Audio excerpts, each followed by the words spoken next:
নমস্কাৰ মোৰ কেৰিয়াৰ গুৰু দেৱজিৎ ভাই মোৰ ইউটিউব চেনেললৈ পুনৰ এবাৰ স্বাগতম জনাইছো। আজি মই মোৰ এখন বিশেষ কিতাপৰ বিষয়ে ক'বলৈ গৈ আছো, যিখন কিতাপ 2019 চনত প্ৰকাশিত হৈছিল আৰু কিতাপখনৰ নাম হ'ল জুবিন গাৰ্গ জিন্দাবাদ।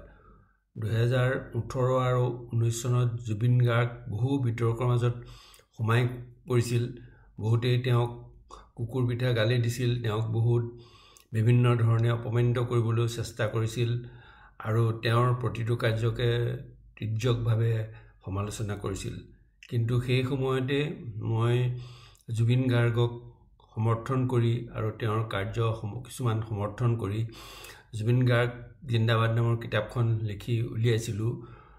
কিন্তু দুৰ্ভাগ্যবশতঃ সেই কিতাপখন গ্ৰন্থমেলাতেই হওক বা বিপণীতেই হওক খুব বেছি নচলিল আৰু তেতিয়া মই ভাবিলোঁ যে অসমৰ মানুহে ভাল কামক সমৰ্থন কৰাত বিশেষ গুৰুত্ব আৰোপ নকৰে, কাৰণ অসমীয়া সাধাৰণতে হ'লে এটা হৰাত খোৱা জাতি। মৃত্যুৰ পিছত নিশ্চয় জুবিন গাৰ্গে সকলো স্বীকৃতি পাব আৰু এতিয়া সঁচাকৈ সেই স্বীকৃতিসমূহ মানুহে দিবলৈ গৈ আছে।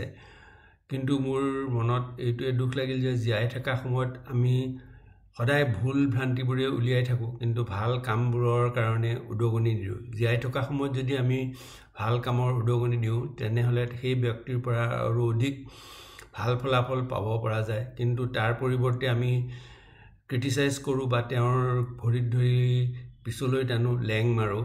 আৰু জুবিন গাৰ্গে কিছুমান কথা কৈছিল যিবোৰ কালজয়ী কথা আছিল। তেওঁ জাত পাতৰ ঊৰ্ধত থাকি সকলো কথা কৈছিল। তেওঁ নিজৰ লগুণ ছিঙি দলিয়াই পেলাইছিল আৰু তেওঁ সকলোকে মানুহ হিচাপে ব্যৱহাৰ কৰিছিল, কাৰণ তেওঁ আছিল এক মানৱতাবাদী আৰু মানৱ প্ৰেমত বিশ্বাসী। মানুহেই দেৱ, মানুহেই সেৱ, মানুহ বিনে নাই কেও, কৰা পূজা পাদ্যগলৈ জয় জয় মানৱদেৱ, এওঁ তেওঁ দৃঢ়ভাৱে বিশ্বাস কৰিছিল। আৰু তেওঁ শংকৰদেৱে কোৱাৰ দৰে কুকুৰৰ শৃগালক গৰ্ধবৰো আত্মাৰাম, জানিয়া সবাকো পাৰি কৰিবা প্ৰণাম কথাষাৰ মনে প্ৰাণে বিশ্বাস কৰিছিল। সেয়ে তেওঁ জীৱ জন্তুৰ প্ৰতিও অতিশয় মৰমীয়াল আছিল আৰু তেওঁৰ মৰম মানুহৰ প্ৰতিও আছিল। তেওঁক বিষয়ে মই প্ৰথম ভালদৰে গম পাইছিলোঁ যিটো গুৱাহাটীৰ ওচৰৰ SOS ভিলেজ, তাত তেওঁ কেইবাগৰাকীও শিশুক স্পন্সৰ কৰিছিল। তাতে আমি স্পন্সৰ কৰা এগৰাকী ছোৱালীও আছিল। গতিকে তাত যাওঁতে সেই বিষয়ে তেওঁৰ বিষয়ে সকলো কথা তেতিয়া গম পাই আছিলোঁ। আৰু তেওঁৰ মানৱতাবাদী যিটো চিন্তাধাৰা, হয়তো তেওঁ কিছুমান এক্সেন্ট্ৰিক আছিল আৰু কেতিয়াবা শিশুসুলভ ব্যৱহাৰ কৰিছিল। তাৰ কাৰণে তেওঁ বহুত ককৰ্থনা আৰু গালি গালাজো খাইছিল। কিন্তু তথাপি তেওঁক যেতিয়া সকলোৱে অতিকে লেং মাৰিছিল বা ভৰি টানিছিল, তেতিয়াই মই মোৰ এই কিতাপখন জুবিন গাৰ্গ জিন্দাবাদ লিখি উলিয়াইছিলোঁ। এতিয়া কিতাপখন মোৰ ৱেবছাইট www.devojitbhua.com বিনামূল্যে সকলোৱে ডাউনলোড কৰিব পাৰিব, চাব পাৰিব।